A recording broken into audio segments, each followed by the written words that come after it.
सुप्रभात मंडळी, सुप्रभात. मी स्वप्नील कातड आपल्या सगळ्यांचं स्वागत करतो आपल्या लाडक्या यूट्यूब चॅनलमध्ये, ज्याचं नाव आहे मी मनाचा राजा. आता कसे आहात मंडळी? मजेत आहात ना? मजेतच असायला हवं. तर मंडळी आता झालीत आपली मोस्टली सगळीच कामं झालेली आहेत आणि आता फक्त एक काम आहे, ही जास्वंदी आपली ही जास्वंद आहे दरवाजातली, ती आता तिच्या सगळ्या फांद्या आहेत ना काढून सगळ्या बांधायला लावायच्यात. म्हणजे झालं आपलं काम. तुम्ही म्हणाला अरे कशाला ते झाड तोडतोयस, एवढं चांगली फुलं दिली. नक्कीच मंडळी फुलं दिली, पण तिला जर आत्ता कापली ना आणि व्यवस्थित लावली तर ती सगळी तिचा प्रसार पण होईल आणि जी आता आहे तिला आपण तोडतो तिची वाढ पण चांगली होईल. आणि आता पावसाळ्यात ती कापायची असते, जर उन्हाळ्यात कापली असती किंवा इतर ऋतूमध्ये कापली असती तर ती वाढली नसती. आता पावसात कापली ना झाडं की ती वाढतात, वाढायला मदत होतात, ती मरत नाहीत, ती तशीच टिकून राहतात. तर आता चाललं ते का त्याच कामासाठी ते कैची पण घेऊन आलो आहे. गेल्याला साप म्हणजे तिचं सगळं पूर्ण काढलं होतं, फक्त शेवटचा बुंदा ठेवला होता आणि नंतर पुन्हा ती वाढली जोमाने. आता आपण ती लावली ना तर तिचा अजून सगळा प्रसार पूर्ण बांधाला होईल आणि चांगलं होईल, अजून तिची वाढ होईल आणि सगळ्या बांधाला आपल्या जास्वंद मस्त छान दिसेल. त्यासाठी मग तिला आता कट करायची आहे आणि तिच्या फांद्या सगळीकडे लावून टाकायच्यात. झालं आपलं. आता काही कामं नाहीत आपली, आता मंडळी झालीत, सगळी कामं झालीत. जे आपण केलं होतं, ठरवलं होतं, जे आपल्याला वाटत होतं ते तर करायचा प्रयत्न केला. सक्सेस झालं कितपत झालं माहीत नाही, पण आपण तर केलेलं आहे. आता बघू त्याला फळ यश न देणं हे देवाची ज्या हातात आहे आणि देव आपल्याला नक्कीच काय देतोच, परतावा देतोच आपल्याला. आपण हळद लावली आणि तूर लावली, थोडीशी झाडं लावली दापोलीतनं आणून. जास्त काही काम करता नाही आलं आणि झाडांना माती चढवली, मीठ घातलं, लेंडी खत आणलं मामाच्या इथनं ते घातलं.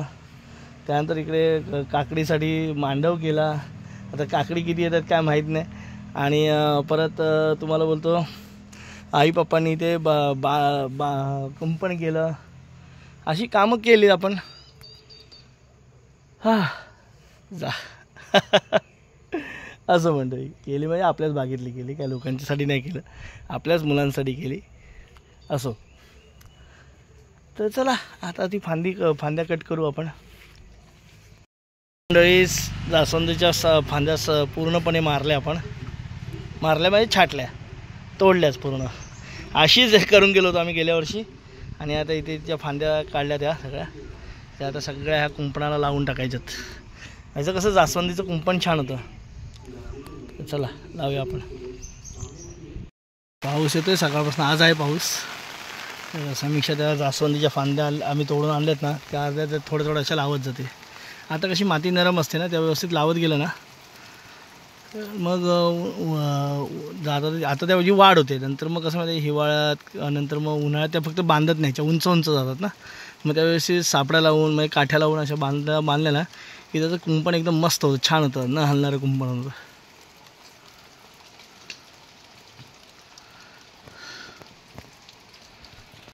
मंडळी पाऊस आहे आज, मध्ये मध्ये कडक ऊन पण पडते, म्हणजे असं एकदम कंटिन्यू पाऊस नाही, सरीवरच पाऊस आहे. पण सर येते ती चांगली येते. बघा आपली जास्वंद आपण काढली होती ती आता झाली.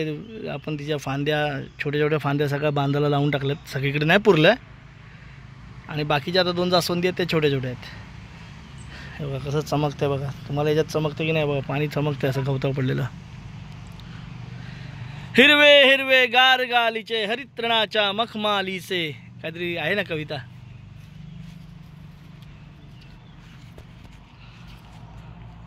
आता आपल्याला कढीपत्ता तोडायचा आहे आणि तो उंच गेलाय ना. अरे राहू दे यार समीक्षा. हे बघा आम्ही फांदी मारली. आता एक केवढा कढीपत्ता आहे बघा, सगळं काढून ठेवूया म्हणजे त्याची चटणी बिटणी करता येईल. चांगला कढीपत्ता आहे. आता ह्या फांद्या लावायच्या मंडळी, ह्या फुटतात. जर पावसात लावल्या तर फुटतात ना मंडळी, उन्हाळ्यात नाही जगत शक्यतो. कुठलंही झाड तुम्ही पावसाळ्यात लावताय तर लावा, फांदी लावा, गुलाबाची फांदी लावा. हे बघा आम्ही गुलाबाची फांदी लावलेली नुसती. हे बघा इथे बघा, त्याला आता पानं आली आहेत. तुम्ही पावसाळ्यात कुठलंही झाड लावा, ते जगतंच. कारण पावसात ना मुळात जमीन ओली असते, भुसभुशीत असते आणि वरतून आकाशातनं पडणारं पाणी त्याला डायरेक्ट भेटतं, त्यामुळे झाडं उगवतात, असा माझा तर्क आहे. एक केळी होती ती पण आता उतरवली आपण आणि ती तोडून साईडला तशीच ठेवली आहे. आणि मग कुजू दे, जरा कुजलं की बरं वाटेल. बघा आधीच्या सगळ्या केळी आपण इकडे टाकलेल्या आहेत, बांधायला कुजू दे जरा. इतके दिवस मंडळी आता जातं म्हणजे बघा, इतके दिवस आम्ही होतो तेव्हा आम्हाला आठवण नाही झाली की केळीच्या पानावर जेवायचं आहे. आणि आता वाटतं केळीच्या पानावर जेवावं, पण जेवू आपण एकदा नक्कीच.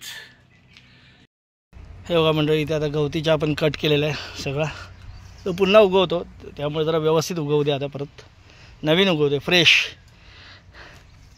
मुळं नाही आपण कट केली, मुळापासून जर निघाला ना तर दुसरीकडे लावायचा असतो, पुन्हा उगवतो. आपण वरती त्याची पानं फक्त कट केलेली आहेत, मग कसं व्यवस्थित उगवेल ना परत. बघा आपण लिंबू तोडला होता ना, त्याला बघा हे पुन्हा उगवायला रुजायला सुरुवात झाली. समीक्षा ते मुळापासून एक गवतीच्या निघाला, मग तो आता तिकडे दुसरीकडे लावते. अरे तिथं लय अडचण होईल ना. असो मंडळी, ते समीक्षाने ना वरती बांधावरती आपल्याकडे थोडंसं मिरचीचं बी होतं, ते लावलं. आपल्याला यावेळेला वांगीची रोपं काय भेटली नाही. आणि आता इथे थोडंसं आपल्याकडे लाल माठाचं बी आहे, तर ते लावते ती. थोडंसं बघू कधी आलंच तर आपल्याला खायला. थोडंसं इथे चांगला जर नांगरलं आहे तर आपल्याला थोडासा भाजीपाला भेटला तर भेटला. कारण आता इथलं बी आता इथलं वाहून नाही जाणार बी, त्यामुळे चांगलं आहे. तर नांगरलेली जमीन आहे, नुसतं असंच टाकलं असतं तर हे बघा सगळीकडे टाक ना समीक्षा. अरे सगळीकडे म्हणजे ते खोदलंच त्यात सगळीकडे टाक असं म्हणतो.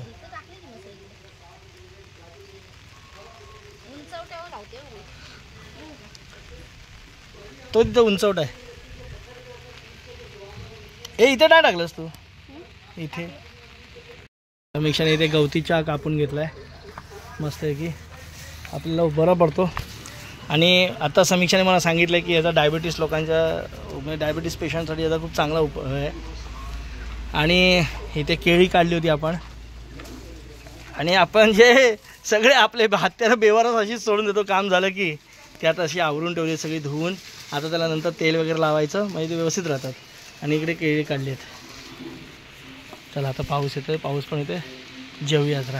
हे कालचं आपण केलेलं काम बघा व्यवस्थित आहे, छान आहे, सुंदर आहे. मंडळी आता बागेतनं काम करून आलो आपण, सगळं उशिरा झाला जेवायला, 3 वाजून गेले. आणि इथे समीक्षाने मस्त की अख्खा मसूर बनवला. आज रविवार आहे, चिकन नाही पण असो, दररोज रविवार नको चिकन बिकन. आणि इथे मस्त की अंड्याची पोळी केली, तर या जेवायला मस्त की छान. जरा मंडळी त्यात पोळी ठेवली, तेल वगैरे लावून त्यांना व्यवस्थित ठेवून दिलं सगळं कैची बिची सगळं. मग अशी शिवे काकांकडनं आळूची पानं घेऊन आला बघा, मोठी मोठी. ये ये ये ये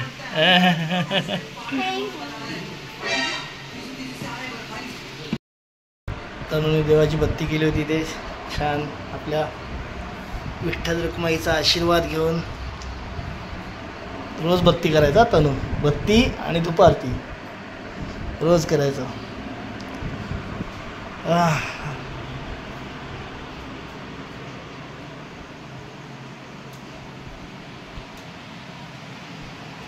मला एवढं रात्रीच्या अरे गेले सगळे कुठे.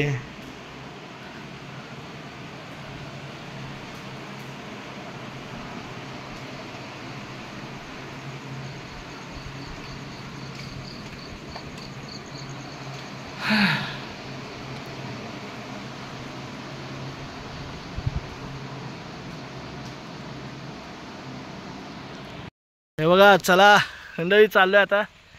इकडे लागले लाईट, चला जाऊया आता. पॅकिंग बिकिंग करून सगळं चाललं आहे.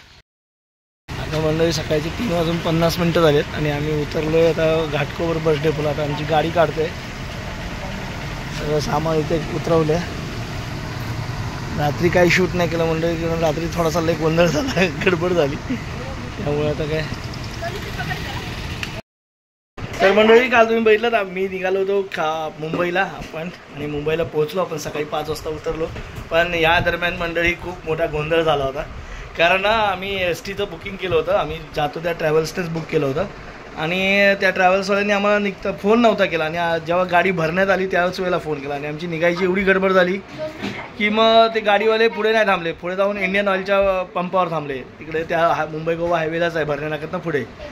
तर आम्ही रिक्षा पकडली तर रिक्षावाल्याने आमच्याकडनं घेतले 200 रुपये अडवून घेतले. आधी 160 सांगितले नंतर 200 घेतले आणि परत आम्ही इंडियन ऑइलवर आलो तोपर्यंत ती बस पुढे निघून गेली होती. नातूनगरला सुरुची हॉटेल आहे तिथे त्या ट्रॅव्हल्स सगळ्या जेवणासाठी वगैरे थांबतात. तिथे म्हणजे जवळजवळ 10-12 किलोमीटर जास्त निघून पुढे गेली होती. आता बापरे तिथे आम्ही रिक्षावाल्याला विचारलं तर रिक्षावाला बोलायला लागला नाही इथनं 500 रुपये होतील. लय हंगामा झाला. मग त्यात काय मग समीक्षाने एका ह्याला हात केलं गाडीला 4 व्हीलरवाले कार होती त्यांनी गाडी थांबवली आणि त्यांनी आपल्याला लिफ्ट दिली आणि नंतर मग तनू आणि समीक्षा तिथनं पुढे आले. पण अंधारातनं थोडंसं दोघांना यायला प्रॉब्लेम नाही आणली तिने गाडी.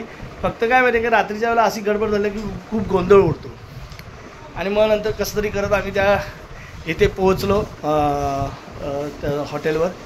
तिथे गाडी आपली चढवली वगैरे आणि बसायला एक सीट पण कमी होती. माझं ठरलं होतं STने जायचं पण यांना सोडण्यासाठी मी त्या हॉटेलपर्यंत आलो. तरी पण नंतर कशी तरी मग गट्टू केबिनमध्ये बसला तनू समीक्षा खाली बसली असं सगळं करत आम्ही आलो. असं झालं आणि पोचलो. सकाळी येताना नशीब पाऊस नव्हता. घरी आल्यावर मात्र पाऊस आला.